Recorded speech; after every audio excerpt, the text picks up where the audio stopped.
सो 10th question में जो problem थी वो देखेंगे इधर। 10th क्वेश्चन में क्या प्रॉब्लम थी? हाँ जी, संस्कार सर रीड करिए क्वेश्चन को। Yes, ma'am. Rita and Monu both purchased the same weight of same type of cake. मतलब Yes, ma'am. रीता बाकी सब अपना माइक म्यूट कर लीजिए बेटा, बहुत डिस्टरबेंस हो रही है क्लास के अंदर। बोलो मैम, एक सेकंड कर रहे हैं। अरे संस्कार, तुम म्यूट करोगे तो तुम्हारी आवाज कैसे आएगी? बोलो। नहीं, हमने अनम्यूट कर लिया, हम बता रहे हैं। हाँ। रीता और मैम मोनू ने दोनों ने परचेज किया सेम केक, मतलब एक दूसरे जैसा केक परचेज किया और सेम वेट का ही किया। ओके, आगे मैम पढ़ते हैं। Rita ate 2/3 part of her cake. Okay. While Monu अरे मीनिंग बताओ पहले वाइल के बाद अभी बाद में पढ़ना, पहले ये बताओ ऋतु वाला part. Yes ma'am, Rita ate 2/3 part. Ma'am, Rita ने लिया 2/3 पार्ट। क्या किया? तो मैम केक का लिया 2/3 पार्ट। 8 का मतलब क्या होता है?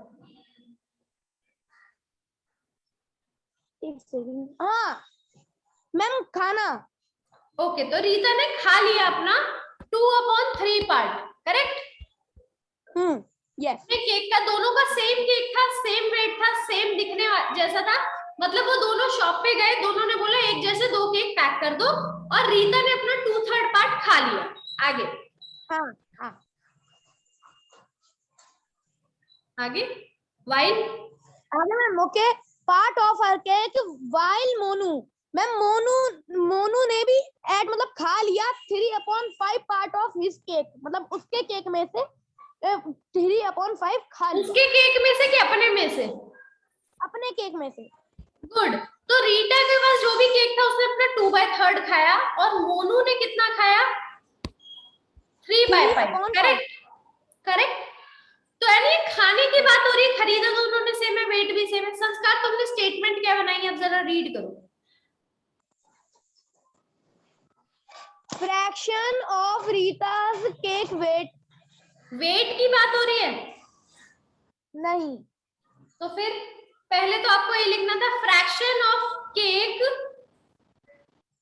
रीता 8, या रीता 8 फ्रैक्शन लिख सकते हो, रीता 8 केक लिख सकते हो। इस क्योंकि तभी मैं आपको बोल रही हूँ, आपने स्टेटमेंट नहीं पढ़ी, आपको जो दिखा आपने पहले वही लिख दिया वेट के बारे में।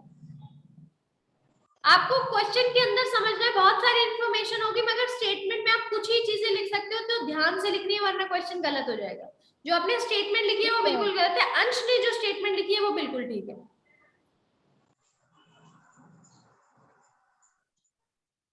ठीक है, अंश अपनी स्टेटमेंट बताओ जरा, क्या लिखी है?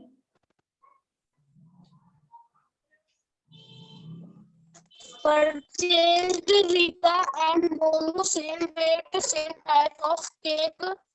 Rita ate part of a cake 2/3. Okay, तो इनकी स्टेटमेंट क्या है? रीता 8 पार्ट ऑफ केक, या ये लिख सकते हो फ्रैक्शन ऑफ केक। सबसे पहले तो आपको ये पता चलिए फ्रैक्शन की बात हो रही है, फ्रैक्शन ऑफ केक रीता 8, ठीक है? यानी क्या फ्रैक्शन जो है रीता ने खाया है, क्या फ्रैक्शन खाया भाई? मैम 2/3। ओके, अब क्या है दूसरा? Fraction of cake Monu 8, Monu ने कितना खाया? 3/5। 3/5।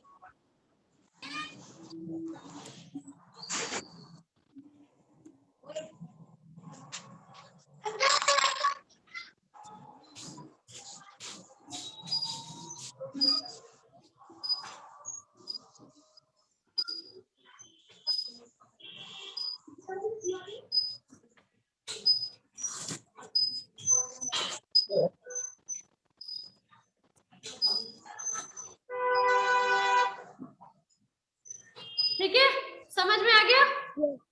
Yes ma'am. अब देखिए, सबसे पहले आपको लिखना है, दोनों को सेम करना है, यानी एलसीएम वाली बात आ गई अब इसमें, ठीक है। ये पोर्शन आप लोगों को पूरा आता है तो ये मैं नहीं करवाऊंगी कि एलसीएम क्या निकालना है, किसका आना है। अब दूसरी बात देखो, फर्स्ट स्टेटमेंट में आपको लिखना होता है कहां गया, फर्स्ट स्टेटमेंट में आपको लिखना होता है एज जो भी चीज बड़ी हो, 2/5 बड़ा हो, सॉरी 2/3 बड़ा हो या 2/5 बड़ा हो, यहाँ पर आप लिखेंगे ये लगा के,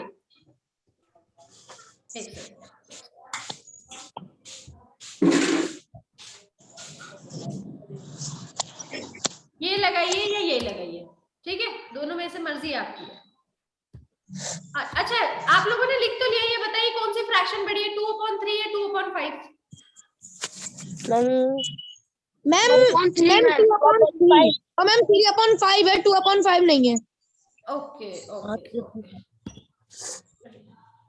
मैम 2/3।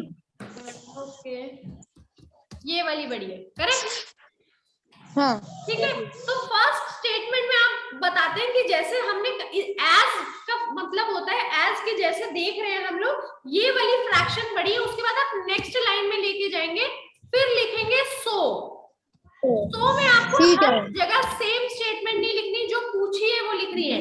अब इस वाले क्वेश्चन में आपको पूछे किसने कम खाया, किसने कम खाया यानी मोनू ने कम खाया,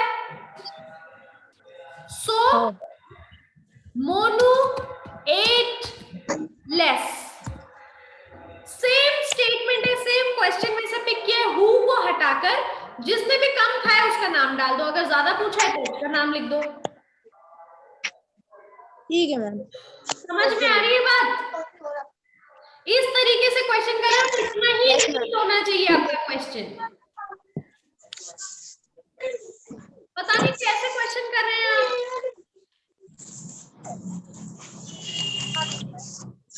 ओके 5.5 पर फर्स्ट और सेकंड क्वेश्चन मैंने दिया था। अंश यस मैम, अंश बेटा फर्स्ट और सेकंड क्वेश्चन में 5.5 के कोई प्रॉब्लम, एलसीएम कैसे लेते हैं, कुछ प्रॉब्लम?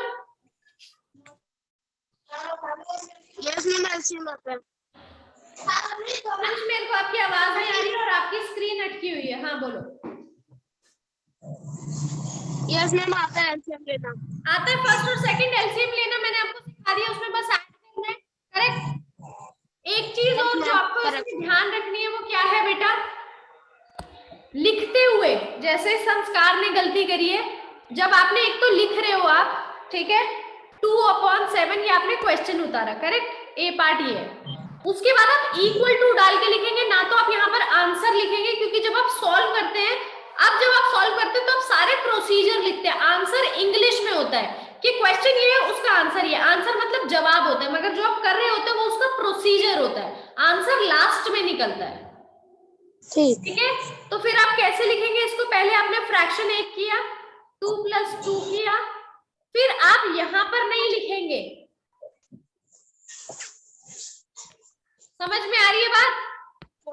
हाँ मैम, जो तरीका होता है उससे लिखेंगे। अब यहाँ पर आपका आंसर आ गया, यहाँ आप लिख सकते हैं आंसर, ये है आंसर, और नहीं लिखना है तो कहीं पर भी मत लिखो, कोई जरूरी नहीं है आंसर लिखना। 4/7 इज इनफ। नेक्स्ट क्वेश्चन उतारो, नेक्स्ट करो। मैथ्स के अंदर कहीं पर भी आपका आंसर ए आंसर बी इस तरीके से नहीं लिखा होना चाहिए कि आप यहाँ पर लिख रहे हो आंसर ए, क्वेश्चन आंसर नहीं है ये, पहले ये सॉल्यूशन होता है, ये प्रोसीजर होता है, आंसर नहीं होता है। ओके क्वेश्चन नंबर 3 पर आ जाते हैं, ठीक है, फर्स्ट और सेकंड की बात कर ली हमने, क्वेश्चन नंबर 3 पर आ जाते हैं। आपको ऐड करना है, पहला फ्रैक्शन है 4 1/3 और दूसरा फ्रैक्शन है आपका 3 1/9, करेक्ट। इसको ऐड करना है। सबसे पहले मिक्स फ्रैक्शन को इम्प्रॉपर में कैसे बनाते हैं, हनी अगर अभी मत सुनना तुम, ठीक है, अभी तुम इधर उधर देख लो और उसके बाद तुम्हारा फिर यही होता है मैम होमवर्क नहीं हुआ, मेरे को तो समझ नहीं आया। मैम आता है मैम, अभी आपने मिक्स फ्रैक्शन मैंने कल आपकी देखी थी, कितनी बढ़िया आपने करी थी मैम, अब तो आता है करना, मैम सीख गए। नीचे मल्टीप्लाई लगाएंगे, ऊपर लगाएंगे प्लस, इसको आप रब कर देंगे, ये सिर्फ आपकी नॉलेज के लिए कि किस तरीके से हमें कन्वर्ट करना है, इसको लिख कर नहीं रखना है, ठीक है, जब आपका क्वेश्चन पेंसिल से आप लिखेंगे और रब भी कर देंगे। 4 3 पहले मल्टीप्लाई होता है तो 4 3 कितने हो गए? 12 में +1 करो 13 13 ऊपर और फ्रैक्शन से यहाँ पर नीचे 3 लिखा है तो यहाँ पर भी 3 आएगा। समझ आ गई बात? अंश समझ आ गई? हनी यस मैम आ गया। अपने आप को यूज करिए। 9 3 कितने होते हैं? 27 27 में कितना प्लस करना है मैम 1 27 मैम 1 28 और यहाँ पर डिनोमिनेटर में क्या है 9 यहाँ पर भी क्या आएगा 9। अब जब आपका ये हो जाएगा तो ये क्वेश्चन कैसा बन गया जैसे फर्स्ट और सेकंड क्वेश्चन है। अब आप नॉर्मली एलसीएम लेंगे और इस क्वेश्चन को सॉल्व करेंगे। समझ आ रही है बात? ओके कोई दिक्कत किसी को? Okay ma'am. नो मैम हो जाएगा क्वेश्चन नंबर 3? यस मैम हो जाएगा। 4 5 6 ये सारे आपके होमवर्क हैं। क्वेश्चन नंबर 3 4 5 6 क्योंकि बिल्कुल सेम है। 6 क्वेश्चन में मैं आपको लास्ट के क्वेश्चंस बता देती हूँ कैसे करने। लास्ट के क्वेश्चन आपको थोड़े अलग दिए हुए हैं, माइनस करके 2/3 दिया हुआ है, करेक्ट? अब अगर किसी के डिनोमिनेटर में कुछ नहीं है तो उसको क्या लेते हैं? 1 लेते हैं। अगर किसी भी डिजिट के डिनोमिनेटर में कुछ भी नहीं है, सिर्फ एक डिजिट दी हुई है, तो हम उसको अपने आप से क्या लगा लेते हैं? 1। क्या लगा लेते हैं? 1। तो ये हमने अपनी मर्जी से लगा लिया क्योंकि अगर किसी भी डिजिट के नीचे कुछ भी नहीं है उसका मतलब है उसमें 1 अपने आप ही लगा हुआ है। तो अब आप यहाँ से एलसीएम लेना शुरू करेंगे। किसका एलसीएम लेंगे? एलसीएम ऑफ 1 and 3 1 and 3 कितना आएगा? 3। पहले आपने 1/1 लिया, इसको यहाँ पर इक्वल टू लगाया, डिनोमिनेटर में यहाँ 3 होना चाहिए तो यहाँ पर भी 3 मल्टीप्लाई, यहाँ पर भी 3 3 हो गए और इसमें ऑलरेडी 3 है तो 2/3 आप 1 से मल्टीप्लाई कर देंगे यहाँ पर तो कितना आ जाएगा? 2/3 माइनस हो जाएगा। हाँ मैम। इसके बाद आप क्या लिखेंगे? इसके बाद इस प्रोसीजर के बाद आपको यहाँ पर क्या लिखना पड़ेगा? नेक्स्ट लाइन में, यानी यहाँ पर मेरे पास जगह नहीं है इसलिए मैं यहाँ लिख रही हूँ सब्ट्रैक्टिंग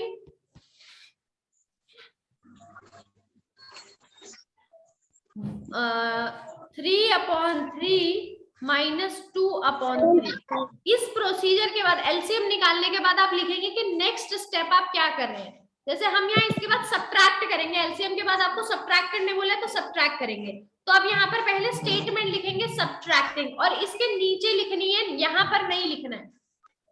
समझ आ रही है बात? Okay ma'am. एंड समझ आ रहा है सब्ट्रैक्ट करके लिखना है? Yes ma'am. अगर ऐड कर रहे हो तो एडिंग लिखना है, सब्ट्रैक्ट लिख रहे हो तो सब्ट्रैक्टिंग लिखना है। क्योंकि बीच में हमने एलसीएम निकाल दिया तो नेक्स्ट स्टेप आपको लिखना बहुत जरूरी है कि नेक्स्ट स्टेप आप क्या कर रहे हो। अगर एलसीएम नहीं है, स्टार्टिंग से ही ऐड कर रहे हो तो लिखना जरूरी नहीं है।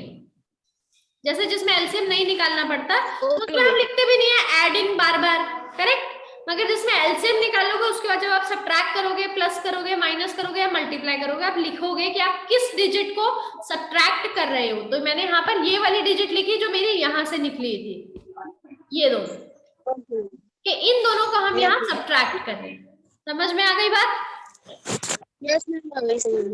ओके, तो 6th क्वेश्चन तक आपका होमवर्क है। 6th क्वेश्चन तक आप अपने क्वेश्चन जो है वो होमवर्क में करेंगे। एक चीज हमेशा ध्यान रखना है, अगर किसी डिजिट के नीचे कुछ नहीं है, कोई भी नंबर नहीं है, तो उसके नीचे आप 1 लगाएंगे और तब एलसीएम के साथ स्टार्ट करेंगे। ठीक है? Yes ma'am. ओके, तो क्वेश्चन नंबर 7 से 18 हम लोग कल करेंगे जब आप ये सारे क्वेश्चन कर लेंगे और हनी आ पाएंगे स्कूल अभी।